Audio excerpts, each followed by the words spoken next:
రోజుకు ఎన్ని స్టెప్స్ ఎక్కాలి, లేకపోతే ఎంత నడవాలి, ఎన్ని అడుగులు నడవాలి అనేది చాలా మందిలో ఉన్న డౌట్ అండి.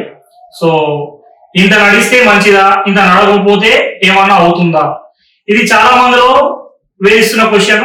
అండ్ చాలా మంది ఇంకా స్మార్ట్ వాచ్లు, ఇంకా ఫోన్స్ లో కూడా యాప్లు డౌన్లోడ్ చేసుకొని చూసుకోవడాలు. సో ఇవన్నీ ఏంటంటే హెల్త్ కాన్షియస్ ఈజ్ ఓకే, మీరు హెల్త్ కోసం మీరు ఇవన్నీ జాగ్రత్తలు తీసుకుంటున్నారు, మంచిదే. కానీ చాలా మందిలో ఇది ఏమవుతుందంటే కంపల్షన్ లాగా తయారైపోతుంది. 2 నిమిషాలకు ఒకసారి చూసుకోవడం, స్మార్ట్ వాచ్ చూసుకోవడం, అమ్మ మీరు ఇందులో క్యాలరీ బంద్ చేయలేదు, ఇన్ని స్టెప్స్ నడవలేదు. సో ఈ స్ట్రెస్ ఎక్కువైపోతూ చాలా మందిలో హార్ట్ ఇష్యూస్ కూడా వచ్చే ఛాన్సెస్ ఉన్నాయి. హెల్త్ యాంగ్జైటీ అంటాం దీన్ని మనం. సో సరే, ఎన్ని స్టెప్స్ నడవాలి, ఎంత నడవాలి అనే దాని గురించి ఇప్పుడు నేను చెప్తాను మీకు. దీని గురించి అమెరికన్ హార్ట్ అసోసియేషన్ అనేది మనకు కొన్ని గైడ్ లైన్స్ ఇచ్చింది, దాని గురించి చెప్తాను. దానికంటే ముందు సో ఇన్ని అడుగులే నడవాలి, ఇంతే చెయ్యాలి, ఇంతే తినాలి అని చెప్పేసి పెట్టుకోకండి. ఇప్పుడు నేను చెప్పేది ఏంటంటే ఇలా చేస్తే మంచిది, అంతేగాని ఇలా చేయకపోతే ఏదో అయిపోతుందని కాదు. సో ఎన్ని అడుగులు నడవాలి అనే దాని గురించి ఇప్పుడు డిస్కస్ చేద్దాం. అండ్ డాక్టర్ సతీష్ గారు. సో అమెరికన్ హార్ట్ అసోసియేషన్ మనకి ఏం చెప్తుందంటే ప్రతి మనిషి daily minimum to minimum 5 kilometres నడవాలని చెప్తున్నాం. సో 5 కిలోమీటర్స్ నేనేమంటానంటే 5 కిలోమీటర్స్ నడవలేకపోయినా అట్లీస్ట్ 4 కిలోమీటర్స్ అయినా నడవండి. స్టెప్స్ లెక్కను చూసుకుంటే అందరికీ తెలిసినట్టు 10,000 స్టెప్స్ డైలీ నడవాలి అని చెప్పేసి ఒక రూల్ అనేది ఇప్పుడు మనం పాటిస్తున్నాము. ఈవెన్ మీ స్మార్ట్ వాచెస్ లో కూడా అదే చూస్తుంటాము, 10,000 స్టెప్స్ అయినా లేవా అని చెప్పేసి చూస్తూ ఉంటారు. సో ఈ 10,000 స్టెప్స్ అనేది ఇట్స్ నాట్ ఏ గోల్, అంటే అందరికీ అప్లికబుల్ ఉంటుంది. కానీ కొంతమందికి హెల్త్ బాగాలేనప్పుడు కూడా మరి 10,000 స్టెప్స్ నడవాలా అంటే అవసరం లేదు.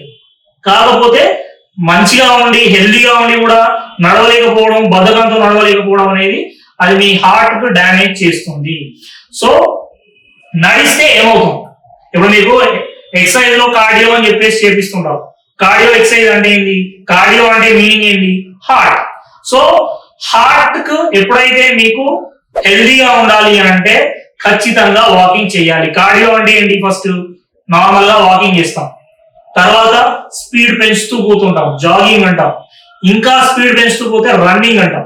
సో కార్డియోలో మనం చేసే ఏ జాగింగ్ అయినా, రన్నింగ్ అయినా, వాకింగ్ అయినా మీ అది హార్ట్ హెల్త్ కోసమే, గుర్తుపెట్టుకోండి. సో చాలా మంది ఒక డౌట్ ఏంటంటే మాకు హార్ట్ హెల్త్ ఇష్యూ ఉందండి, మాకు స్టంట్ వేసారు, లేకపోతే ఇంకేదైనా హార్ట్ ప్రాబ్లం ఉంది, సో నాకు మరి నేను ఎట్లా నడవాలి అని చెప్పేసి అంటారు. ఖచ్చితంగా మీరు కూడా నడవాల్సిందే.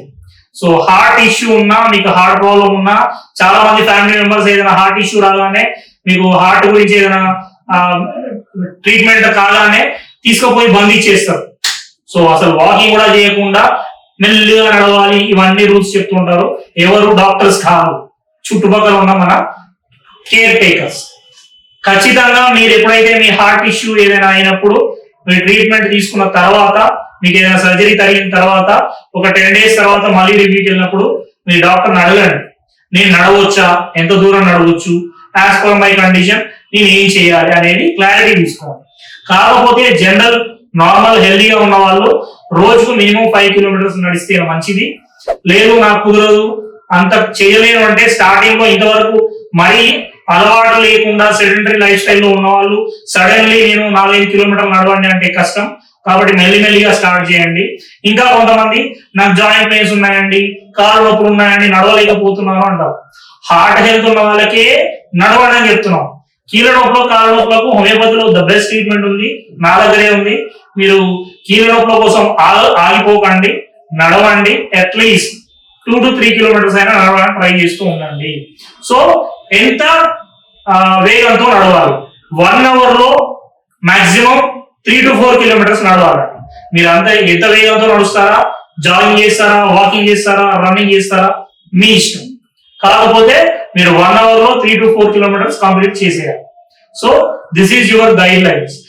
అండ్ ఏజ్ ను బట్టి మనం అది కొన్ని మార్చుకోవచ్చు. మీకున్న డిసీజ్ ను బట్టి, డయాబెటీస్ ఉంది, లేకపోతే ఇంకేదైనా మేజర్ హెల్త్ ఇష్యూస్ ఉన్నాయి.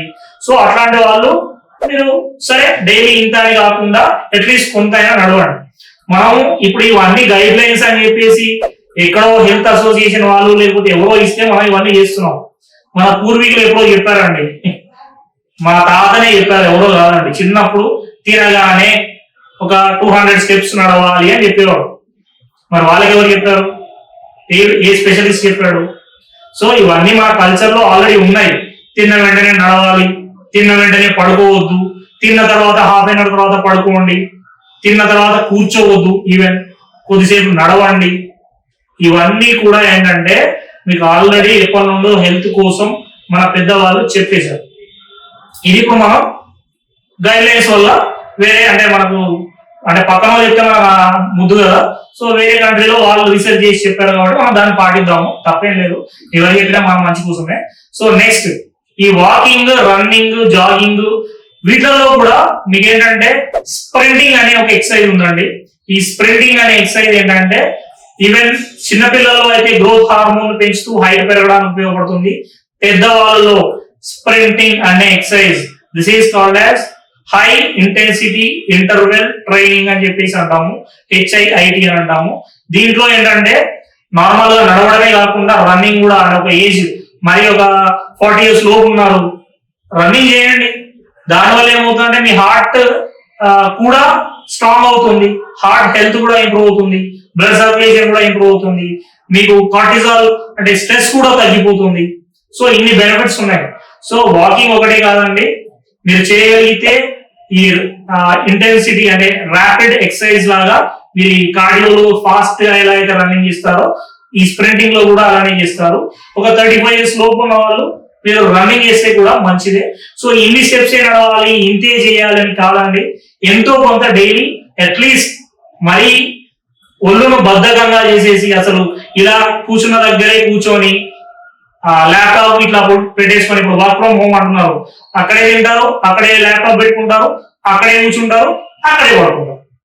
మీకు ఇంకా అసలు మీకు ఫిజికల్ హెల్త్ అంటే మీకు అసలు యాక్టివిటీ ఎక్కడ ఉంది? మీరు రన్నింగ్లు జాగింగ్లు తర్వాత అసలు యాక్టివిటీ లేకుండా పోతుంది బాడీలో. సో అందుకే మీకు ఈ మధ్యలో చిన్న ఏజ్ లోనే హార్ట్ ఇష్యూస్, సో ఈ మధ్యలోనే సడన్లీ అంటే ఎర్లీ ఏజ్ లోనే హార్ట్ అటాక్స్ రావడం, ఇవన్నీ ఎందుకు చూస్తున్నాము? Because of your sedentary life style. కూర్చొని టీవీ చూసుకుంటూ తింటూ ఉంటాం.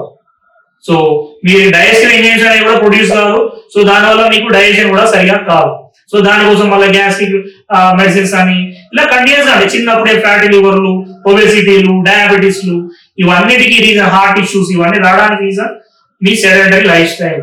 సో కొద్దిగా నడుద్దాం, హార్ట్ ని హెల్తీగా ఉంచుదాం. Thank you for watching.